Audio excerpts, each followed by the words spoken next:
திருப்பூர் ஸ்ரீ ஐயப்பன் கோவிலில் மகா கும்பாபிஷேக விழா 10,000க்கும் மேற்பட்ட பக்தர்கள் கும்பாபிஷேக விழாவில் பங்கேற்று சுவாமியே சரணம் ஐயப்பா கோஷங்கள் முழங்க ஐயப்ப சுவாமியை வழிபட்டனர்.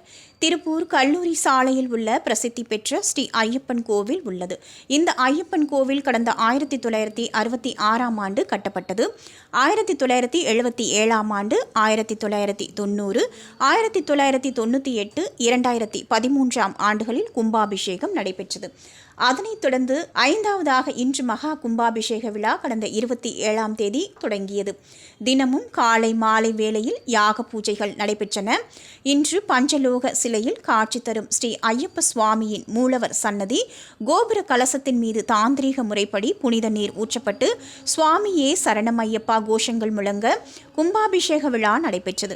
நாளை பரிவார மூர்த்திகளுக்கு பிரதிஷ்ட உச்ச பூஜையும், பெரிய பலிகள், அதிவாசம், அத்தாழ பூஜைகள் நடைபெறுகின்றன.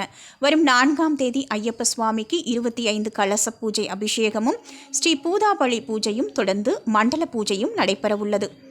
இந்த ஐயப்பன் கோவிலின் தனிச்சிறப்பானது சபரிமலையில் இருப்பது போன்று திருப்பூர் ஸ்ரீ ஐயப்பன் கோவிலிலும் தாந்திரிக முறைப்படி நித்திய பூஜைகள் நடைபெற்று வருகிறது.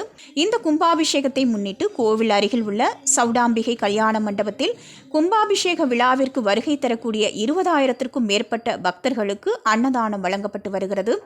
வருகிற 4ஆம் தேதி காலையில் கலச பூஜையும், ஐயப்ப சுவாமிக்கு 25 கலச அபிஷேக பூஜையும், உச்ச பூஜையும் நடக்கிறது. அதனைத் தொடர்ந்து பூதாபலி பூஜை நடைபெற உள்ளது.